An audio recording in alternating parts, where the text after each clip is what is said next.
The war you're losing in silence. Right now, as you listen to this, there is a war taking place inside of you. A war you didn't choose. A war you may not even realize you're losing. Because this enemy doesn't wear a uniform. It doesn't announce itself with weapons.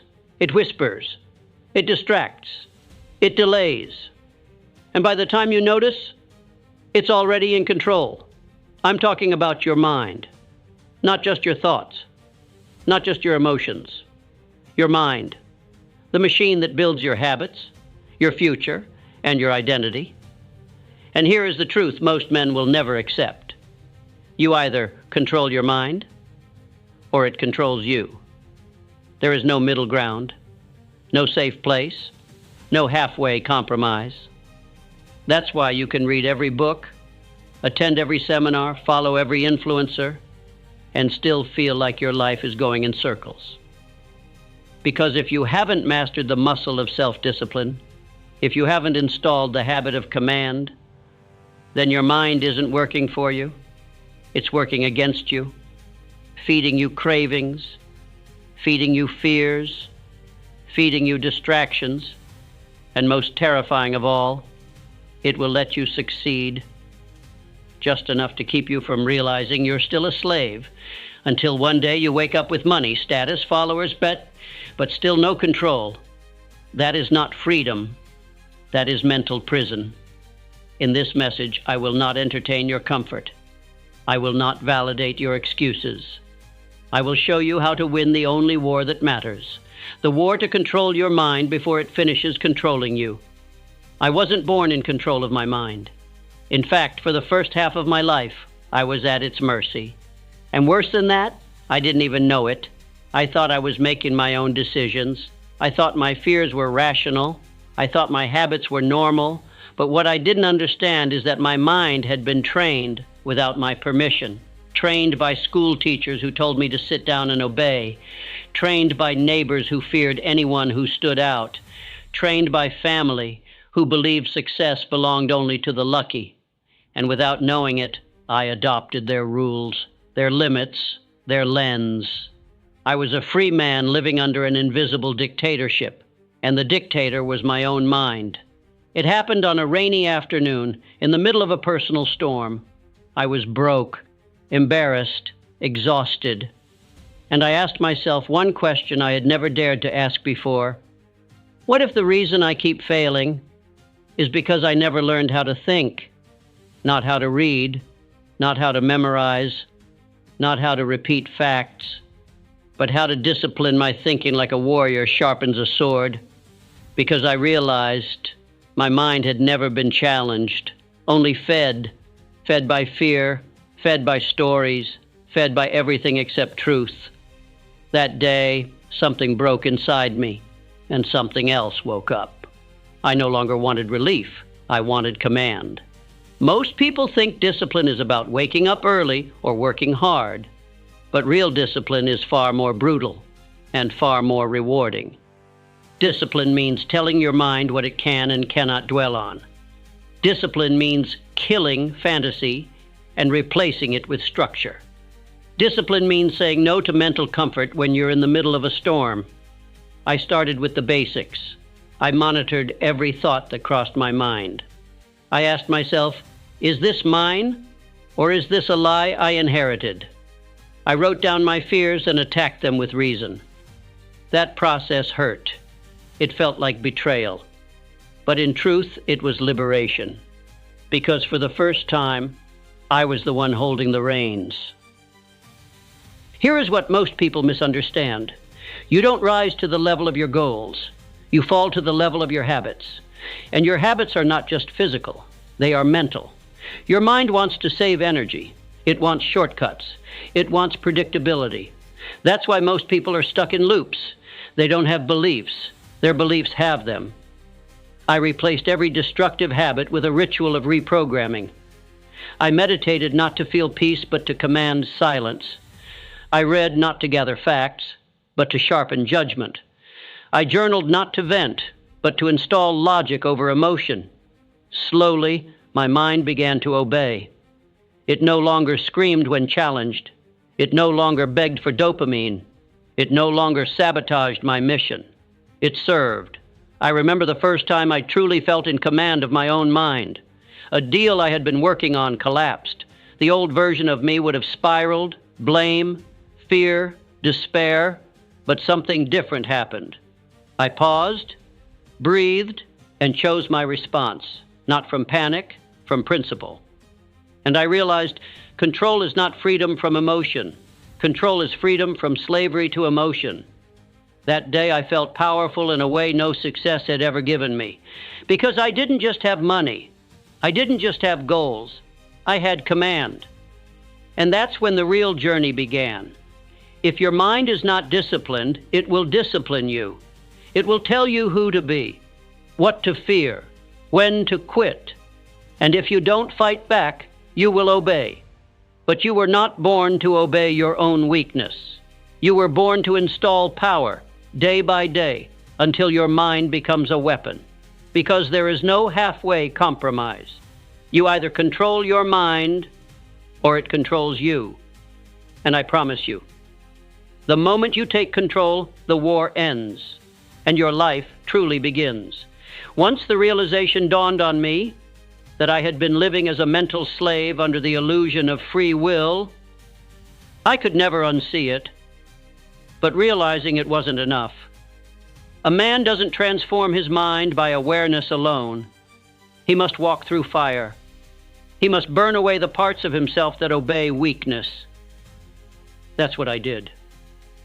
Not with violence, but with relentless order, relentless command, relentless self-observation. Because the difference between a mental slave and a free man is not how much he knows. It's how ruthlessly he disciplines what he allows to live in his head. I built what I called a mental watchtower. Every day I climbed to the top of that tower and scanned my thoughts. Not once a week, not when it was convenient. Every day I wrote them down. I challenged them. I interrogated them like a suspicious stranger at my front door. Who sent you? What do you want? What belief do you serve? If the thought was lazy, it was rejected. If it was fearful, it was deconstructed. If it was envious, it was incinerated. You cannot rise while harboring thoughts that sabotage your ascent. You must exile them without apology, without delay. Once I cleared the parasites from my mind, I faced an even harder question.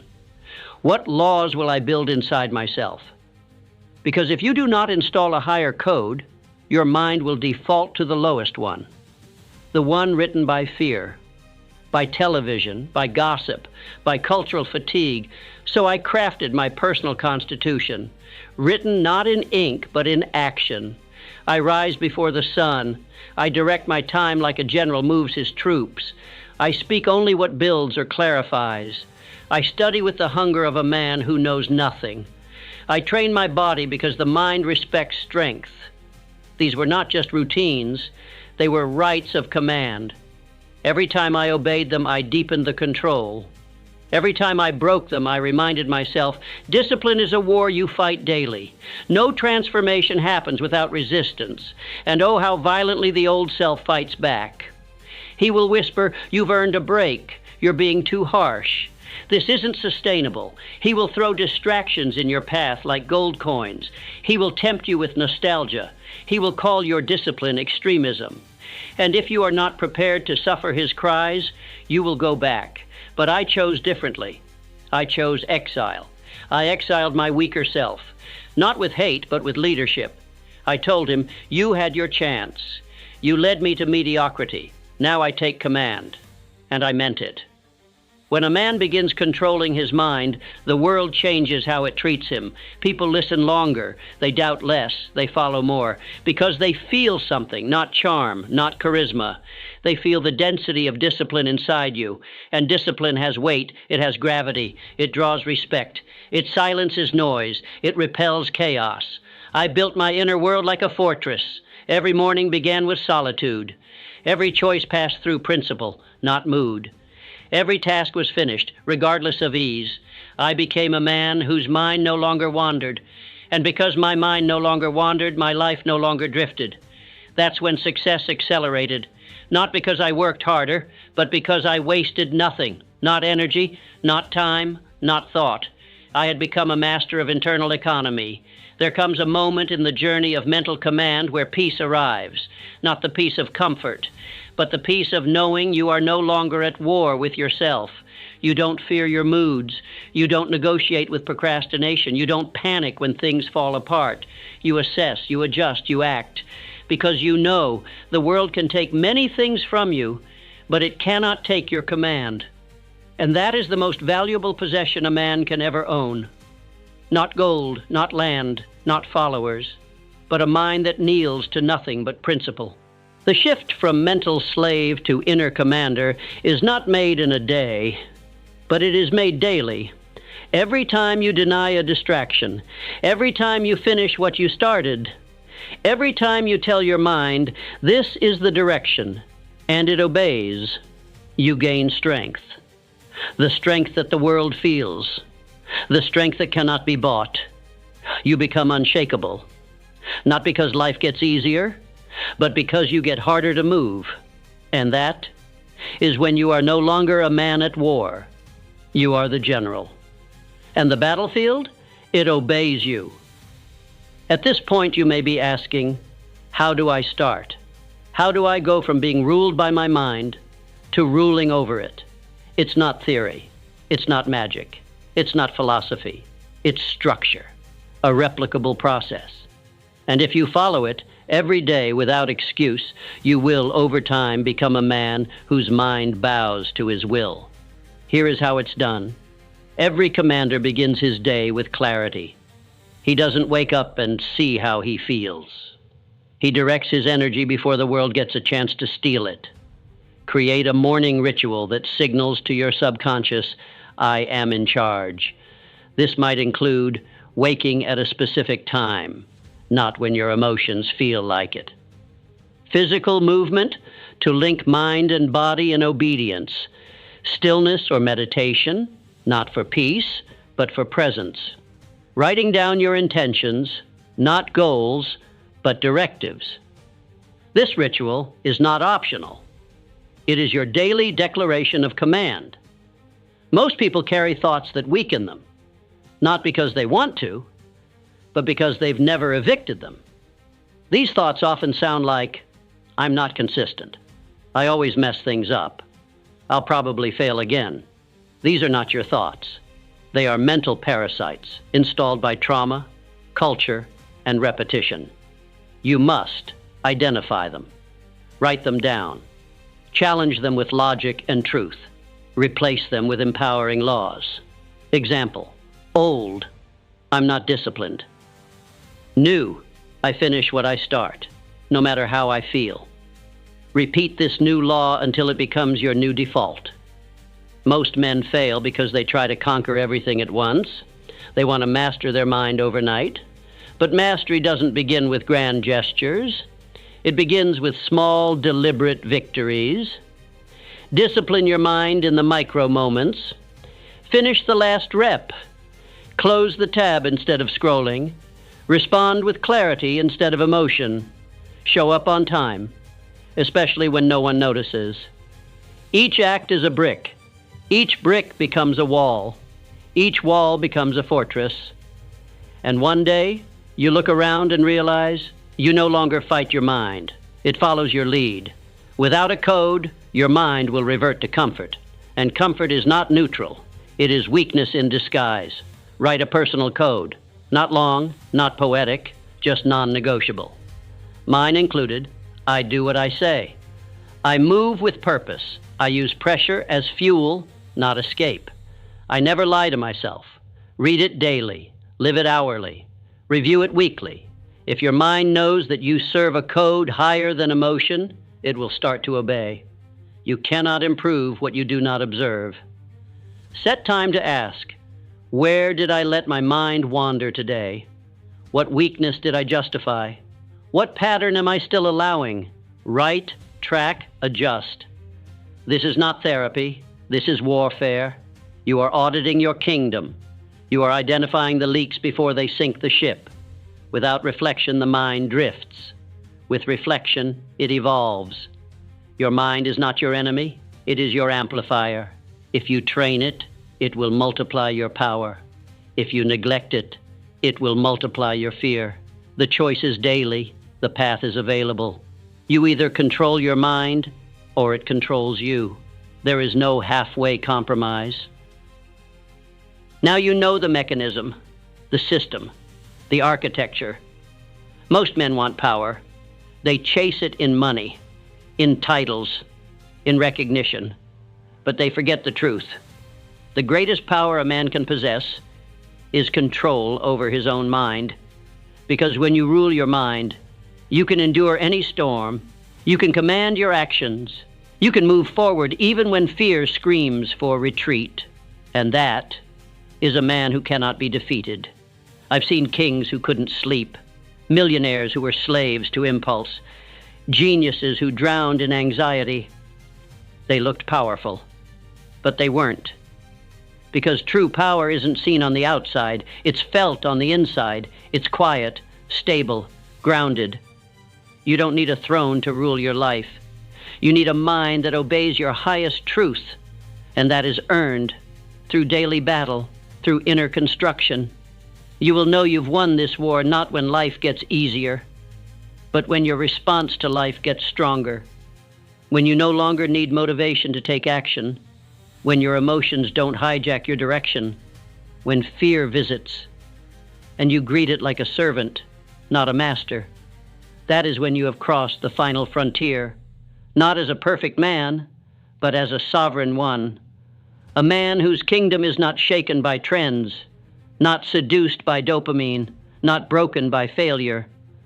The world may forget your accomplishments, but your children, your partners, your students, they will never forget the clarity of your presence, because the man who rules himself leaves a trail of elevation behind him. He makes others safer. He makes chaos feel small. He makes leadership look inevitable.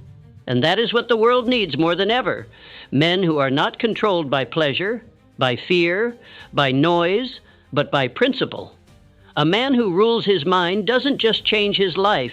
He changes the temperature of every room he enters. If you take one thing from this entire message, let it be this: your mind is not your enemy. It is your kingdom. Rule it. Do not delay. Do not compromise. Do not wait until life breaks you. Begin today. Begin now. Control your mind, or watch it control everything. If you've reached this moment, you've done what most never will. You stayed. You listened. You faced truths most run from. So allow me to say what few will ever hear. Congratulations. You are no longer an ordinary listener. You are now a commander in training. But the work does not stop here, because knowledge without action is just decoration. So if this message sparked something inside you, even just a flicker, then your next move is not optional. It is required. Subscribe to this channel, because you need more than motivation. You need direction. Click the notification bell to stay aligned with the rhythm of mastery. Like this video to signal to the algorithm that depth still matters. And leave a comment below. What's the first command you're giving your mind today? And what old habit will it replace? Because the world doesn't need more opinions. It doesn't need more noise. It needs more sovereign minds. Yours can be one of them. But only if you decide, right now, that from this day forward, you will control your mind, and nothing less. See you in the next message. Until then, build your kingdom.